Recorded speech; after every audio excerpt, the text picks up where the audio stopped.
Un bon boulot, témoignages, discussions et reportages sur les grandeurs et les misères du travail.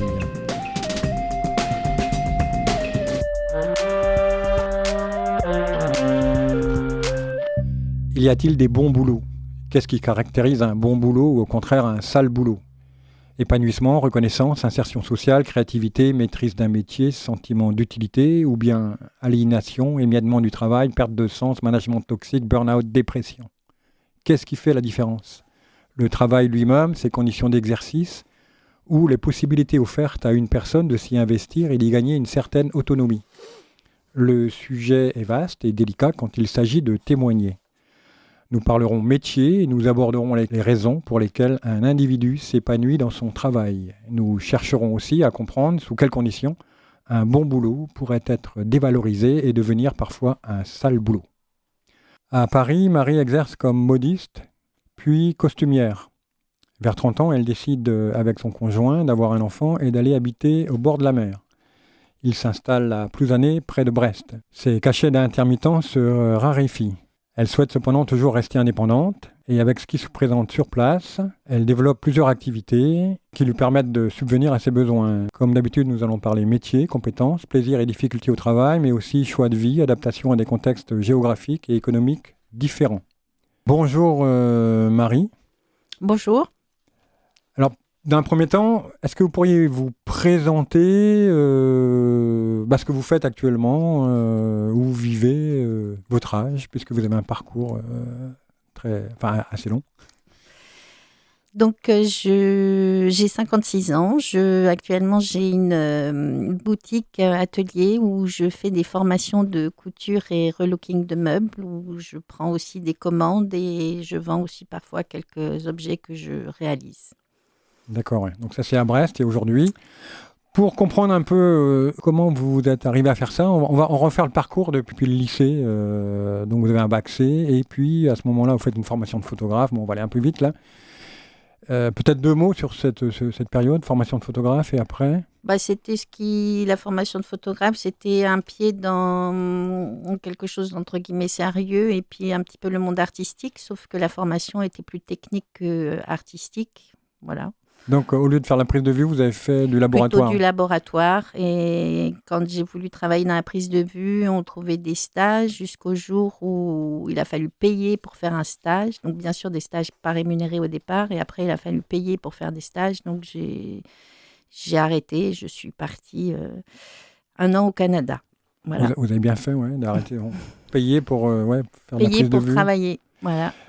En plus, c'était l'époque de l'argentique, il y a le numérique qui arrive assez rapidement. Ouais. Donc c'était des compétences qui étaient en train de se dévaloriser peut-être. Donc vous allez au Canada et alors il se passe quoi ? Et au Canada, c'est la révélation. Je me rends compte que parallèlement, j'ai toujours fait des activités manuelles et beaucoup de couture et que ce qui me manque le plus, c'est la couture et je me rends compte que je connais un bon rayon dessus, donc je décide de rentrer et de devenir costumière.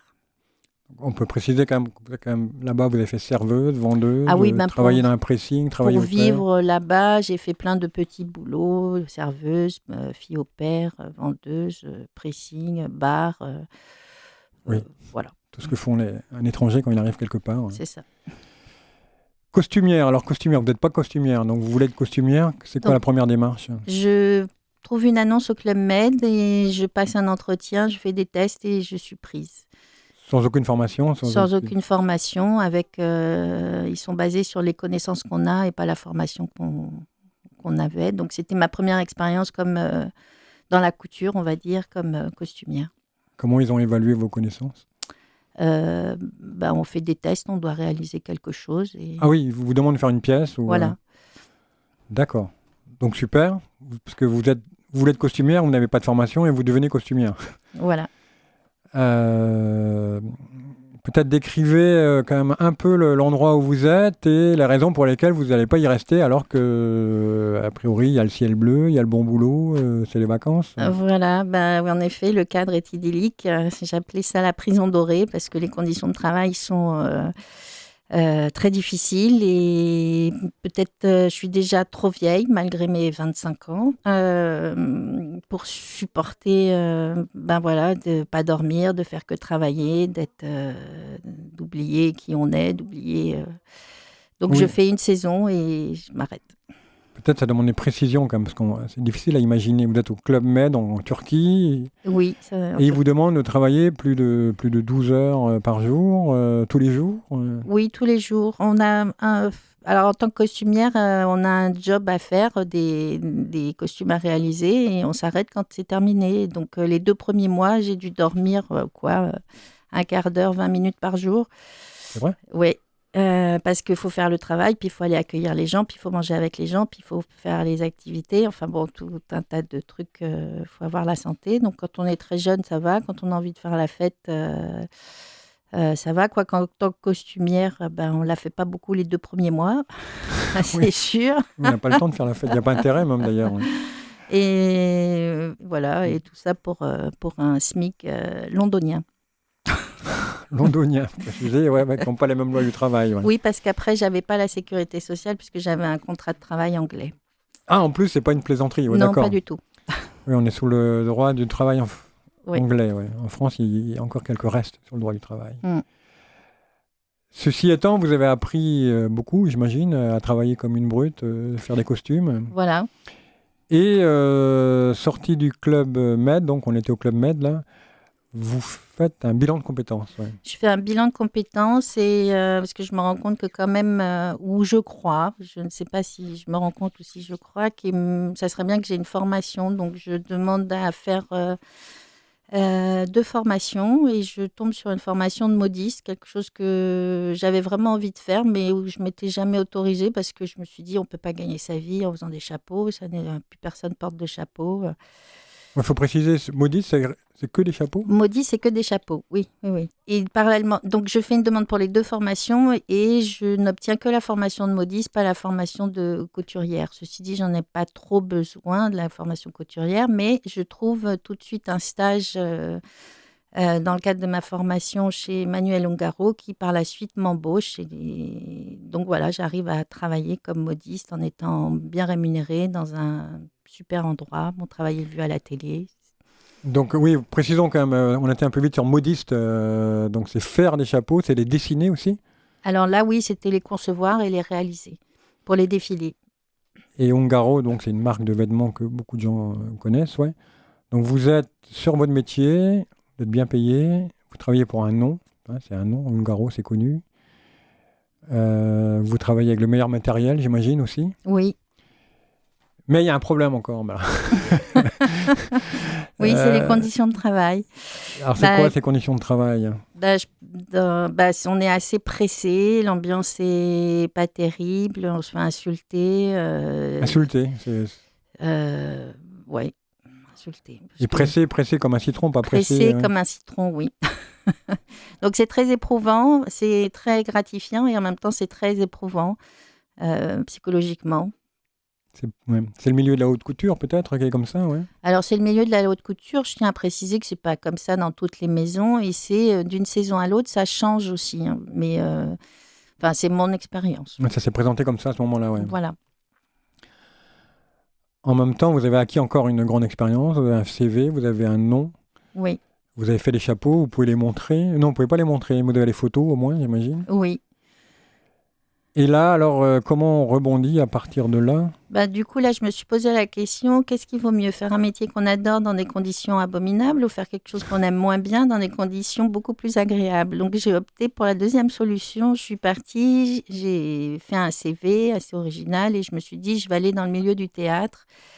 Et j'ai réussi à rentrer comme habilleuse. Donc, c'est vraiment le bas de l'échelle, mais au départ, les conditions de travail étaient tellement plus satisfaisantes que ça me convenait. Beaucoup moins payé, bien sûr, mais ça n'a jamais été mon moteur. Oui, enfin, il n'y a pas que ça, au moins, il y a aussi du savoir-faire en moins. Il y a... Il y avait aussi une possibilité d'évoluer, quoi. Il y avait aussi une possibilité de faire autre chose que de l'habillage. Donc D'accord. après, C'est quoi habilleuse exactement? habilleuse, c'est celle qui s'occupe d'habiller et d'entretenir le linge des comédiens qui vont sur scène. Il y a aussi de la couture, là, Il peut-être? y a aussi un petit peu de couture, de raccommodage, etc., Oui. mais rien de folichon. Donc là, vous rentrez dans le monde du théâtre est aussi un monde du spectacle, donc il peut y avoir des pressions aussi, j'imagine. Donc au bout Mais d'un là, pour l'instant, moment, ça vous convient, là, ouais. voilà, au bout d'un moment, elles vont venir après, les pressions. D'accord. Donc vous êtes habilleuse pour une compagnie de théâtre Oui. à Paris, bon, c'est agréable, ouais. Et donc tout va bien, mais alors qu'est-ce qui va pas? Euh, Qu'est-ce qui va pas? Enfin, qu'est-ce qui fait que ça change, ouais? Qu'est-ce qui fait que vous passez à une étape suivante? Pourquoi quitter un endroit où, bon, le salaire n'est pas terrible, mais... J'ai progressé quand même, j'ai fait des costumes, enfin je suis pas restée que habilleuse, j'ai fait plein de choses différentes dans le théâtre, mais un petit problème pas négligeable, harcèlement sexuel, donc je décide de partir. Aïe, aïe, ouais, ça c'est énorme. Mais entre-temps, vous êtes devenue costumière aussi? Oui, du coup là je commence à avoir un petit peu de choses à mettre sur mon CV et je fais aussi, en partant, je décide de faire une formation d'accessoiriste. Ah oui.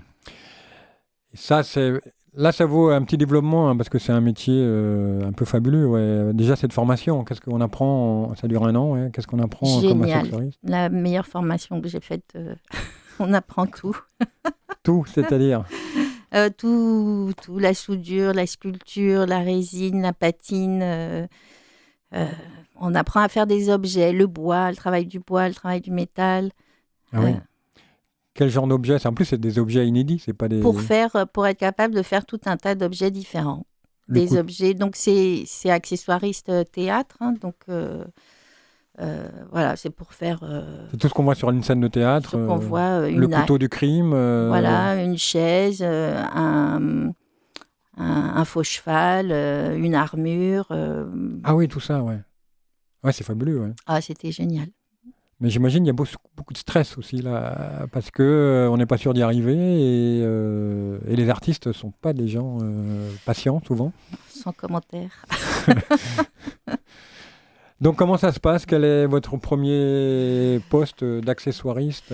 Alors, honnêtement, après, j'ai plutôt continué malgré tout dans le costume, en sachant que dans les petites compagnies, on a souvent besoin de savoir faire plein de choses. Donc, voilà, donc j'ai fait... je me suis plus diversifiée, j'ai pas travaillé que pour une compagnie. Je suis devenue vraiment intermittente du spectacle en travaillant en fonction de ce que je trouvais comme... Oui, plusieurs compagnies, ouais. Voilà. À ce stade-là, avant de passer au stade suivant qui est intéressant, c'est quand vous quittez Paris, donc vous prenez un gros risque.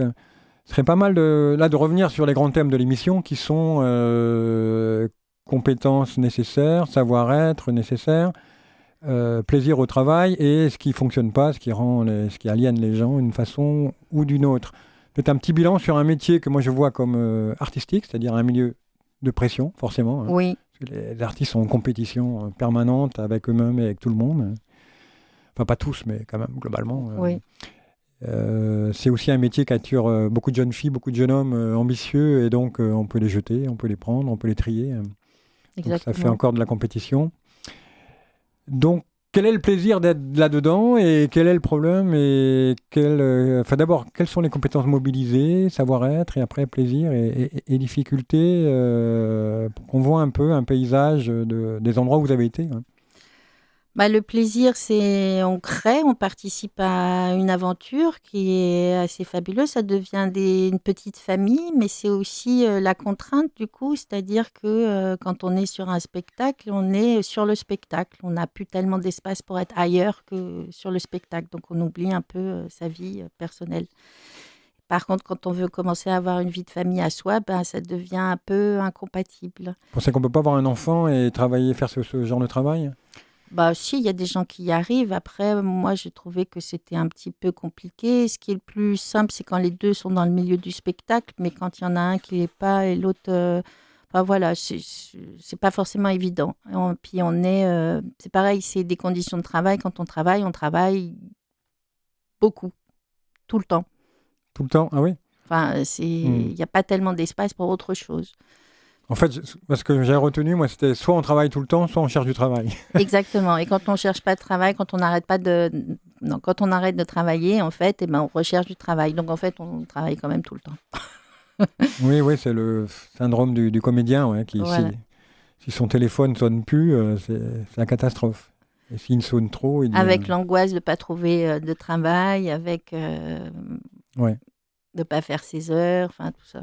C'est peut-être un peu plus calme pour les techniciens, les accessoiristes que les comédiens. Oui, parce que les contrats en général sont plus longs d'emblée, puisqu'on a besoin de plus de temps pour réaliser ce qu'on a à faire, mais le stress est quand même là aussi. Après, c'est aussi souvent, on a toujours besoin d'un comédien, on n'a pas toujours besoin d'une costumière et Eh encore oui. moins d'un accessoiriste. Oui, on peut s'en passer quand les budgets deviennent trop légers. Mm. Peut-être un mot sur le statut d'intermittent, quand même, parce que c'est à la c'est un statut à la fois de travailleur et de chômeur, mais qui, en tout cas, Moi, je dirais plutôt de travailleur indépendant tout en étant salarié. C'est oui, le c'est ça. grand Ok. avantage pour moi de l'intermittence du spectacle. C'est-à-dire, C'est-à-dire qu'on n'a pas qu'un seul patron, on est à la rigueur, on est presque son propre patron et on travaille, on a des clients. Voilà. Sauf qu'on a quand même un statut de salarié, on a des fiches de paye et donc on cotise au chômage. Et donc quand on n'a pas de travail, c'est les ACDIC qui prennent le relais. oui, ça donne une certaine protection, C'est ça. peut-être une marge de négociation aussi avec des employeurs qui par Qui ailleurs, en abusent, qui oui. pourraient en abuser. Ouais, ouais, ouais. Ils abusent aussi du statut d'intermittent, d'ailleurs. Ouais. Les employeurs abusent du statut d'intermittent, pour moi, beaucoup plus que les intermittents abusent du statut. D'ailleurs, ce n'est pas les intermittents qui décident d'être intermittents. Ils travaillent pour des boîtes qui sont affiliées au régime spectacle et pour lesquelles ils cotisent au régime intermittent, enfin au régime spectacle. Et c'est comme ça qu'on devient intermittent du spectacle. Oui, oui. En plus, il faut un nombre de cachets Ça m'est assez élevé. arrivé de travailler pour des boîtes qui n'étaient pas affiliées spectacle et du coup, j'étais pas, du coup, je cotisais aux ACDIC générales et du coup, ça rentrait pas dans mes heures, mais c'est pas moi qui décide. Oui, oui. D'accord. Bon, là, on voit, vous maîtrisez quand même plusieurs métiers qui tournent tous autour du spectacle, hein, le costume, le modiste, l'accessoire, et l'accessoire qui n'est pas accessoire du tout d'ailleurs. Et vous, en plus, vous travaillez pour plusieurs compagnies, donc il y a une certaine stabilité, les choses vont bien. Alors pourquoi quitter, pourquoi passer à autre chose, ouais. Bien parce que j'ai eu un enfant et que dans ma tête, ça a toujours été évident que je n'élèverais pas mon enfant à Paris et que j'avais toujours eu envie d'aller habiter au bord de la mer. D'accord, mais enfin, ouais, ouais. Alors, quand on connaît l'activité du théâtre à Paris et puis à Brest, par exemple, c'est pas la Oui, même chose, hein. non, mais je savais que j'allais arrêter de toute façon cette activité et que du coup, il faudrait que je fasse autre chose, que je trouve autre chose, que j'invente autre chose. D'accord, on va y arriver. Donc, vous quittez tout ce monde, hein, c'est un monde très particulier, ouais. Oui. Et ouais, entre-temps, on peut le dire, vous aviez acheté deux toutes petites maisons Oui, dans Paris, même, hein. dans Paris, 2 petites maisons, toutes petites, je précise. Et toutes petites, mais bon, c'est important de le dire parce que ça va aider pour la suite. Elles sont toutes petites, mais vous avez retapé et grâce. En tout cas, ça se passe au moment de la flambée immobilière. J'ai acheté au bon moment, j'ai fait les travaux qu'il fallait et résultat, j'ai réussi à multiplier par 4 le prix d'achat à la revente. Voilà, Voilà. donc vous quittez Paris avec on va dire un capital, bon, un capital à la fois de compétences et un capital financier. Et vous arrivez à Brest. Et oui, Donc à Brest, vous achetez une maison, c'est ça, hein. Enfin, il y a eu deux, mais bon, on va en prendre une. on n'en prend qu'une. On achète une maison Au bord de la mer, au bord de la mer. même au-dessus de la mer. Enfin, je l'ai vu, la maison. Ouais, ouais, il y a une vue sur toute la rade, enfin sur l'entrée de la rade. C'est assez fabuleux. Ouais. Et là, il faut travailler. Alors, comment vous faites avec toute l'histoire que vous avez, comment vous allez attaquer l'affaire, arriver en Bretagne? Alors déjà, la maison, je l'achète et je la transforme. Enfin, j'y travaille beaucoup dedans aussi, hein, c'est comme à mon habitude. Et je me rends compte que je peux la louer aussi pour réussir à gagner un peu d'argent. Ah oui, oui, parce elle est face à la mer, oui, Voilà, ça se loue très très bien, bien sûr. Ouais. ça se loue assez bien. C'est des contraintes, hein, je prends ça comme un travail. Oui, puis Euh, vous devez quitter la maison à Parce ce qu'il faut moment-là. quitter la maison à ce moment-là, bien sûr. Donc, Ok. Et vous exercez quand même un travail, vous installez à votre compte comme décoratrice Alors, d'intérieur, c'est ça? je fais, oui, comme j'ai refait chez moi, je refais un peu de déco intérieure. On commence à me demander à faire un peu de déco intérieure. Et j'ai un deuxième enfant aussi. Ce qui Oui, fait c'est pas rien, que ouais, ouais, ça change la donne. ça change la donne avec pour moi la priorité qui est de m'épanouir, mais surtout de ne pas oublier que j'ai un enfant pour qui je veux être présente. Ce qui veut dire que par rapport à votre travail de décoratrice intérieure, Ben, c'est-à-dire que je ne cherche pas à avoir un travail qui me prenne trop, trop de temps non plus, puisque je veux pouvoir aussi être là pour mes enfants. Ap- d'accord. Donc comment faire alors? Qu'est-ce que vous mettez en œuvre pour tenir ensemble le travail, la famille, les deux enfants? Ben, ça se tient tout seul, en fait. Ça se tient, d'accord? Ouais, non, mais économiquement. Économiquement, est-ce que vous passez de décoratrice à vous acheter un atelier, je crois, non, c'est ça? Ah oui, c'est après, parce qu'en fait, ma difficulté à moi, c'était de trouver du travail, enfin, trouver des clients.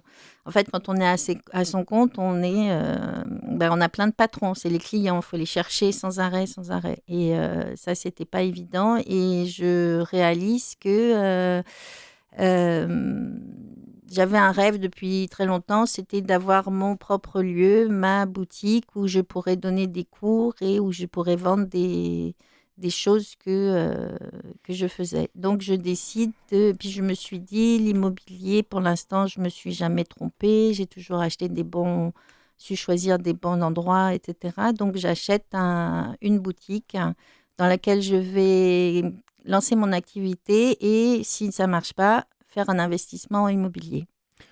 Alors, je vais essayer de résumer là, parce que là, il y a beaucoup de choses. Oui, D'une part, deuxième rêve, premier, c'était costumière, enfin, c'était couturière. C'est devenu costumière, puis modiste, puis accessoiriste. Donc, c'est couturière au carré, je dirais. Et là, deuxième rêve, le lieu, un lieu de création, un lieu d'exposition, un lieu de création, un lieu de formation, c'est ça, hein? oui, Et tout d'un coup, vous réalisez, alors ça, c'est tout à fait sur une voie parallèle. L'immobilier, finalement, c'est aussi, sans vouloir forcément en faire un métier, mais ne serait-ce que louer sa maison, ça rapporte de l'argent. Et, euh, et investir. Donc, vous investissez dans un lieu qui, à la fois, peut être un investissement immobilier et qui, en même temps, est un lieu de formation et de création. C'est ça, hein? voilà. Il y avait les deux optiques.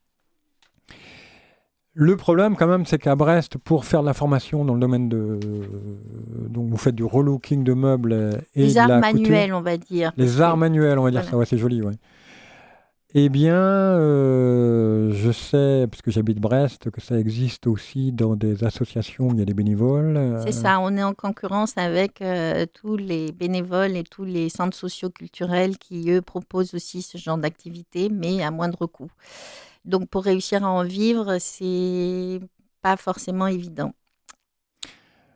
Donc finalement, les formations sont insuffisantes pour tirer un salaire complet. Oui. Le lieu d'exposition, peut-être ça vaut un petit développement là. Vous avez essayé enfin, ouais, de travailler avec d'autres artistes. Oui, mais trop compliqué. Donc le lieu de formation, le lieu de création et le lieu de vente fonctionnent à petit régime, pas suffisant. Comment vous allez faire pour stabiliser un revenu?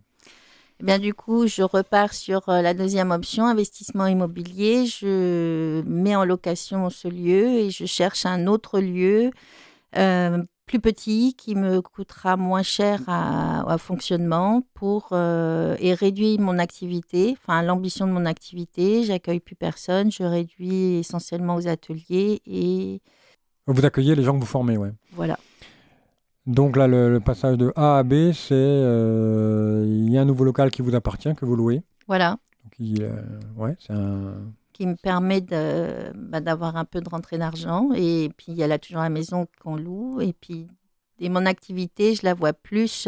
C'est une activité où je ne perds pas d'argent, mais on ne peut pas vraiment dire que j'en gagne. Mais je gagne énormément en satisfaction et en plaisir psychologique. J'ai l'impression d'être utile. J'aime beaucoup ce que je fais. Hmm. Et Si on faisait une réflexion à chaud sur des conditions qui seraient meilleures pour développer cette activité de formation dans les arts manuels, Qu'est-ce que je propose? qu'est-ce qui manque à la ville de Brest? Je ne sais pas moi, s'il manque quelque chose, et où pour faire un lieu de création, un lieu d'exposition aussi qui permette non pas de faire de l'argent pour exploiter les artistes, mais tout simplement d'en tirer quand même un revenu de façon à vivre avec. Quoi. De sortir de cette économie de travail où on a les mêmes règles que n'importe quelle grosse entreprise et avec une rentabilité à avoir alors qu'on est dans de la formation de plaisir. Enfin, c'est pas la ville de Brest, là, c'est l'économie française qui... Il faudra un statut peut-être Oui, un statut de créateur ou je ne sais pas. En Déjà, Belgique, ça juste, existe, moi, je pense qu'on devrait avoir au moins, il y a un revenu minimum pour les salariés qui existe. Et je trouve qu'en tant qu'indépendant, on devrait avoir un revenu minimum avant de commencer à être taxé. D'accord, écoutez, c'est un appel. Appel, réflexion politique. Parce que 25% de 1 euro, il ne reste pas grand-chose. 25% de 1 euro. C'est-à-dire, même si on gagne qu'1 euro, on est quand même obligé de donner minimum en tant que statut auto-entrepreneur 25%. Ah, c'est ce que ça coûte, oui, à un auto-entrepreneur? Oui. 25% du chiffre d'affaires? Pardon? 25% du chiffre d'affaires? Du chiffre d'affaires, on est bien d'accord, pas du bénéfice. Ouais, c'est beaucoup, ouais. Bon, finalement, les choses se tiennent quand même. Vous tenez un équilibre qui vous permet de vivre à Brest, près de la mer, avec 2 enfants, en faisant formatrice et en créant des objets que parfois vous vendez. Ouais. Voilà. C'est une forme de... C'est une forme de travail très intéressante, très compliquée, je trouve, parce qu'il y a plein de choix que vous faites, mais qui fonctionnent. C'est ça qui est intéressant. Et parce que ça fonctionne, on va peut-être essayer, je vais vous demander d'imaginer qu'il y a des jeunes gens, des jeunes femmes, des jeunes hommes qui ont forcément envie de faire costumière, accessoiriste, couturière, etc., mais qui souhaiteraient aussi, comme vous, garder l'indépendance dans le travail et garder une souplesse et une forme de liberté face à des employeurs. Qu'est-ce que vous pourriez dire à partir de ce que votre parcours vous enseignait? Moi, ce que ça m'a enseigné surtout, c'est que j'ai dissocié le travail, je parlerai plus d'activité, de la façon de gagner de l'argent. Et j'aime pas le terme gagner sa vie, je préfère dire gagner de l'argent. Et pourquoi pas gagner sa vie? Parce que sa vie, on l'a, on vit. Ah oui. pas besoin de la gagner, on est là, ok. Et qu'après, tout ça, c'est relatif. Il y en a qui ont besoin de beaucoup pour se sentir à l'aise. Il y en a qui ont besoin de beaucoup moins pour se sentir à l'aise. Enfin, voilà, on a besoin d'argent pour vivre. Ça, c'est... Oui, c'est pour ça que je parlais d'équilibre économique et pas de salaire. Voilà. Ouais. Et j'ai juste dissocié ça. Il y avait une nécessité, c'est faire rentrer de l'argent. Et une deuxième nécessité, c'était de faire quelque chose où j'allais pouvoir m'épanouir, être heureuse, quelque chose qui me correspondait. D'accord. Moi, je me permets d'ajouter, parce qu'on a un peu préparé l'émission. Vous disiez, par rapport aux jeunes, donc, qu'il faudrait conseiller, qu'il y a multiples façons de gagner sa vie sans être une pieuvre, enfin sans avoir 8 mains ou sortir de Polytechnique. Exactement. Il y a plein de possibles qui existent, une multitude de possibles, et qu'il faut les chercher, les inventer. Et votre deuxième maxime, c'est dès lors qu'on aime ce qu'on fait, c'est ça? Dès lors qu'on aime ce qu'on fait. Ça veut dire qu'il faut beaucoup de détermination, il faut aimer quelque chose. Oui, c'est... à 16 ne ans, pas abandonner ses rêves. Et après, c'est aussi très personnel. Hein. Moi, j'ai toujours eu du mal à donner mon temps aux autres quand je ne voyais pas de sens, quand j'avais l'assentiment qu'on abusait un peu ou qu'on me pressait, etc. etc. C'est ça le monde du travail aussi. Mais de plus en plus. Mais bon, après, il y a peut-être des lieux qui ne sont pas comme ça. Mais là où vous êtes passé, il y a eu... salaire londonien, exploitation au-delà de l'imaginable au Club Med, quand même, finalement, harcèlement sexuel, ça, c'est dans tous les métiers que ça peut arriver. Et aussi, bon, c'est tout le problème des artistes. Ils vivent dans un milieu où Et même les architectes, par exemple, on parle de charrette, c'est-à-dire on fait Oui. bosser les gens pour le rêve. Oui. Et ça, il faut toujours s'en méfier. Ouais. Donc à ce stade, on voit un parcours depuis Paris jusqu'à Brest avec plusieurs métiers qui ont été photographes, accessoiristes, costumières, décoratrices, formatrices, lieux d'exposition. Donc on a bien développé sur les compétences, on n'a pas développé sur le savoir-être. Si vous parliez à des jeunes, quel est le savoir-être de quelqu'un qui voudrait avoir ce type de parcours, pas le même forcément, mais un parcours où il s'offre la possibilité de faire différents boulots dans différents endroits, dans différents milieux. De se faire confiance. Oui, il faut de la confiance, c'est Il sûr. faut de la confiance en soi. Mais ça suffit pas. Quand vous arrivez à Brest, par exemple, Vous arrivez à Brest et personne ne vous attend. Hein. Quel type de savoir-être ou même de compétences faut-il avoir pour se dire, bon, je vais prendre la ville par ce bout-là, par ce bout-là?